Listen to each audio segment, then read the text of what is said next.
I'm really excited because I just got my mask today. I saw them online. They're Japanese, they're called cooped mask. And the people wearing them online looked really cool. They looked like ninjas. So that's why I got it. They obviously didn't have a long forward space like I do, so let's see what it looks like. I hope I look like a ninja. Does it look cool? Do I look like a ninja? The Japanese know a thing or two about masks, so if you want one, I'll link them down below so you can get one too. Konnichiwa minasan. Yeah, no. My pitch accent is terrible. Hey guys, how's it going? Welcome to my channel. My name is René, and if you're new here, make sure to hit that subscribe button. Everything I mention in this video will be linked down in the description box, so let's jump right to it. My first experience with Japanese was with one of those instant immersion CD-ROMs. Do you remember those? My mom bought it for me at Best Buy, and I was over the moon. I was super excited and just couldn't wait to get home to just learn. On the ride back home on the bus, I just couldn't put the box down. Remember it had the flap, so I was like opening and closing it and just reading everything. I even took the manual out. And I remember there were these two Japanese tourists who looked over and giggled and said something to each other in Japanese. Obviously don't know what they said. Shocking. I know. My mom and I were some of the few rare specimens in LA who actually rode the bus and walked anywhere. Right before these two girls got off, they said good luck, and I never saw them again. I would be super excited as well if I were in a foreign country and someone was learning my language, right? I was in middle school at the time. I was about 10, 11-ish. At my school, I was lucky enough to take a foreign language as an elective. I was on the fence between French or Japanese, and I guess I took the easy way out. Since I took French and not Japanese, I enrolled in the after-school Japanese club, which was only once a week, unfortunately, so I didn't learn too much. All I remember learning was simple greetings, colors, and origami.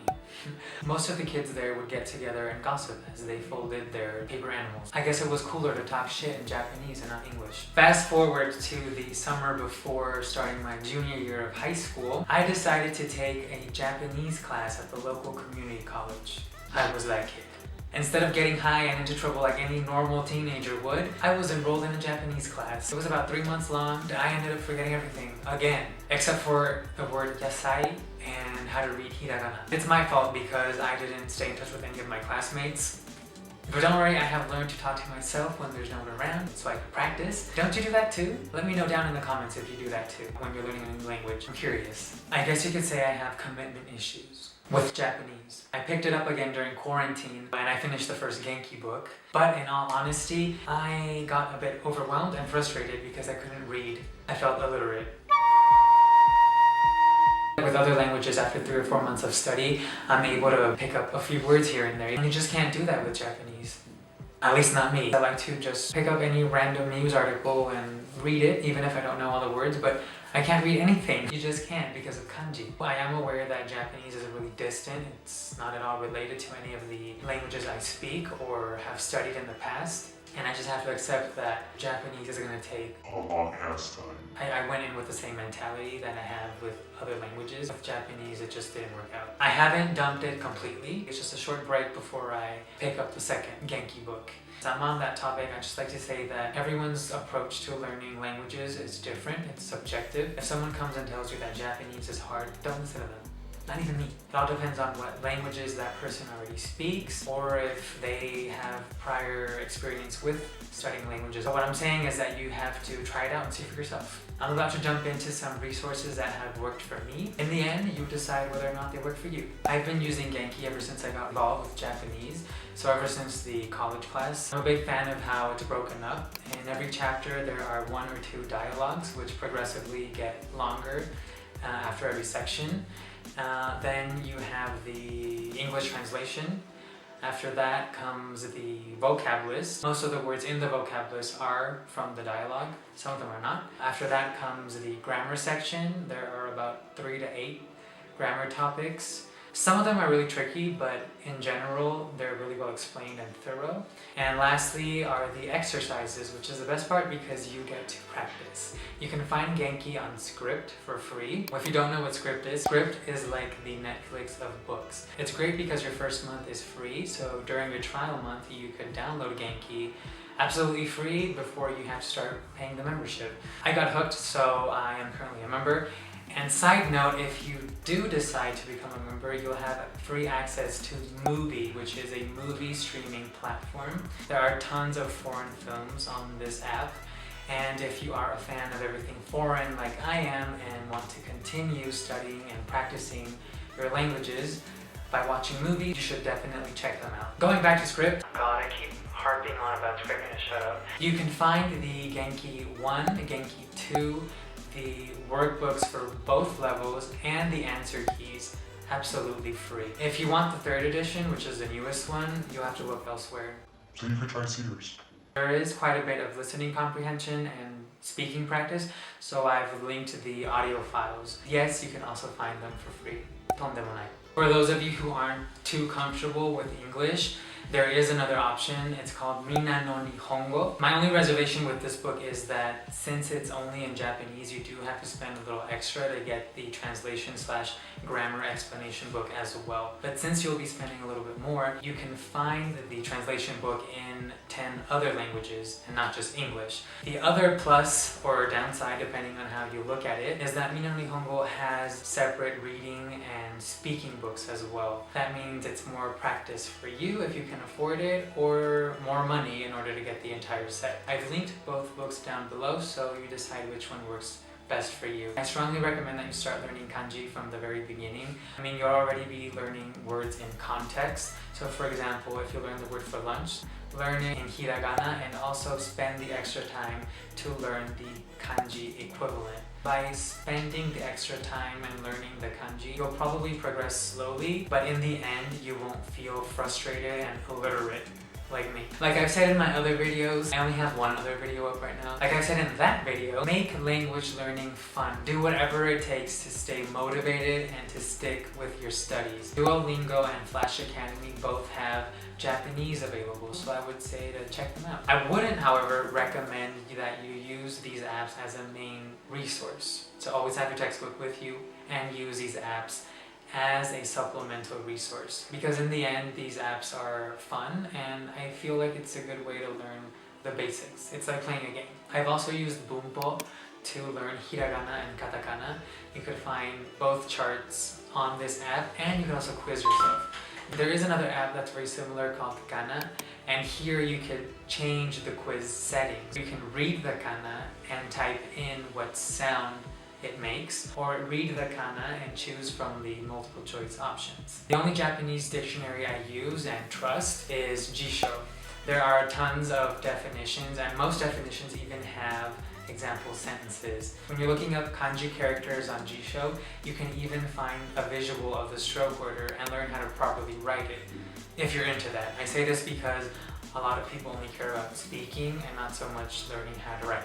And that's totally valid. Another tip I'd recommend is to add a Japanese keyboard to your phone or your computer. It's just a lot easier to search words that way. The Japanese Language Proficiency Test, or the JLPT, is a test which pretty much gauges your Japanese language ability. The test is administered twice a year and anyone anywhere in the world can take it. You can't take it online, you have to physically go to the testing site, so unfortunately this year it's been postponed. The test consists of 5 levels, level 5 being the most basic, all the way up to level 1, which is the most advanced, where all the HBICs are. And in addition to testing your language ability for bragging rights, just kidding, for your own satisfaction and yeah, to show off your hard work, the JLPT is also crucial if you live in Japan and are looking for work. For example, some positions might require you to have passed N2 or even N1.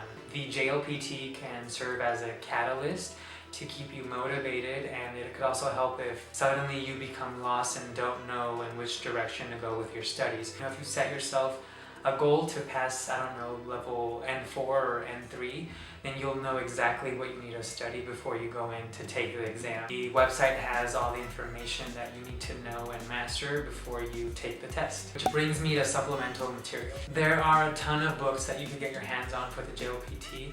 Whether you take the JLPT or not, I would still recommend you check them out because they're really good books. For example, there's the official JLPT workbooks, the Speedmaster, and the Soul Matome series. There are a ton, and each one is split up by level 5 through 1, and it's categorized into reading, writing, listening, kanji, grammar, and vocab, so it can be a little bit overwhelming. If you don't know what to choose. I've used the Speedmaster N5 vocab book, and I really like it because it's definitely helped with learning kanji. Because it has what?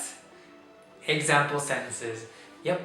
It has tons of example sentences. Another plus is that this book is split up into sections. So you have the vocab on activities, the family vocab, and food, for example. The book comes with this red screen thingy. I have no idea what it's called, but you can place it over the page and it will hide the answer. So that's why there's a bunch of red text sprinkled all over. You could test yourselves. I recommend this book because it's helped with learning kanji in context. And like I've said before, and I repeat it again, always learn new vocab in context. Podcast. I found a really cool podcast called JLPT Stories. I really like it because all the stories are split up into levels, so N5 through N1, and they're all narrated by native Japanese speakers. I believe all of them are from Tokyo, so it's a great tool to use for working on that pitch accent. In addition to the audio file, which you can download, you have access to the Japanese transcription and the English translation. And it's a great exercise that you should be doing, to listen and to read simultaneously. I would also recommend you check out Easy Japanese and Nihongo Kontepe. You can find all 3 podcasts on Spotify and Apple Podcasts. Anki is a great tool for flashcards. It's a completely free spaced repetition system. Every time you open a deck to study, and as you go through the lesson, you select whether or not you correctly answered the flashcard. When you open it up the next time, the algorithm kicks in and it shows you new words along with the words that you previously answered incorrectly, the ones you don't know. And it'll keep doing this until those words are engraved in your brain. When I was looking up decks to download into Anki, I came across RTK, Remember the Kanji. I used it for a while and it definitely works because of its story method. You're advised to create your own stories for every new kanji that you learn. It explains it all in the PDF and you could download the book for free as well. If your creative juices aren't flowing one day, then you could head on to Kohi, where you can find inspiration or use one of the stories that another user has already uploaded. Anki is really good at helping you to read and recognize the kanji because of its story method, like I said, but I still have mixed feelings about it because I wasn't learning vocab in context. Another thing I didn't like is that I would come across words like nail on the head, gallbladder, squared jewel. I don't even know what nail on the head means, like to this day. I don't know if it means like to hit the nail on the head, like to find the correct answer. So in the end, I felt a lot of the words weren't targeted to beginners, so I stopped using it. There are tons of pre-made cards that you could find for free. Another one is by Matt. If you don't know who Matt is, go check him out. He speaks Japanese like a native. It's impressive. And he uploads a lot of Japanese language content on his channel. So what Matt did was to take the RTK deck and select the most used, most common kanji and create a new deck with about 1,000 or so characters. This deck is definitely easier to digest and to study with if you are a beginner. Side note, you need to know at least 2,000 or so kanji in order to read a Japanese newspaper. All in all, if these decks don't work for you, I would still recommend you make your own flashcards on Anki just so you can take advantage of the spaced repetition system. If you do decide to use Genki as your main textbook and are too lazy to create your own flashcards, use Quizlet. Every single vocab word in the Genki series has already been uploaded and created into a flashcard. I'm serious. Every single one, every single vocab and every single lesson is already up. Go check them out and study if you're too lazy to make your own flashcards. Japanese Tests for You is a website I've been using to reinforce what I've learned in Genki. On this website, you can find a series of tests which are split up into reading, writing, listening, kanji, vocab, and grammar, N5 through N1. I've used this website to test myself to see what I still have to work on, even if I'm not going to take the JLPT anytime soon. They also have free grammar lessons and they sell ebooks. I've never bought one, so I wouldn't know what to say. I mainly use it for the tests and it's a free website, so why not check it out? NHK is a website I've used in the past. On this website, you can find a lot of Japanese Japanese news articles. I think it's a cool way to slowly integrate more reading into your studies to get yourself a little bit more familiar with how real Japanese is used. I really like the features on this website. For example, if you come across a character you don't know, you could just hover your mouse over the kanji and a tab will open up with the kunyomi in hiragana, the translation and example sentences. And it's free as well. My last tip is the most fun, and that's to learn by watching anime. Netflix right now has a lot of the Studio Ghibli or Ghibli films, and I was really happy and surprised when I turned on the Japanese subtitles and saw that everything was in hiragana. I was super happy because I was able to read. If there is kanji in there, you'll have the hiragana equivalent on top, which can be counterproductive because you'll end up reading like this and totally skip the kanji. If you can't find what you're looking for on Netflix, then you can head to Crunchyroll or watch anime online. I know it can be tough sometimes because a lot of Japanese content is blocked, but there is a way to legally get around geo-blocking, and that is with a VPN. Recently, I've been using NordVPN. I don't use it every single month, so I only activate my membership when there's something that I really want to watch. I pay around $11 to $12. This month, actually, I got a free month for being a member. If you like to learn by watching anime, then stick to it. It really is a good feeling when you can understand half of what they're saying, or even 20 to 30 words in a 30-minute episode or a movie. Remember that every minute you spend studying, you are bridging the distance between you and the language you want to study. Learning a language is one of the most rewarding things you can ever do. Anything worth having takes time, so don't get discouraged and keep on going. Don't get it twisted, because learning a language is a marathon and not a sprint. I've shared many resources with you today, and you'll probably find even more. Keep in mind that less is more. We live in a world where everything is at our fingertips, so don't go too wild when choosing your study material. Stick to one textbook and everything else use as supplemental material. That's all for today. I really hope this video was useful. If you have any comments or questions, feel free to leave them down below. If you like this video, please give it a thumbs up and hit the subscribe button. If you're interested in learning other languages like German, make sure you check out my other video as well. Thanks again for watching, and I'll see you next time. 見てくれてありがとうございました。じゃあまた。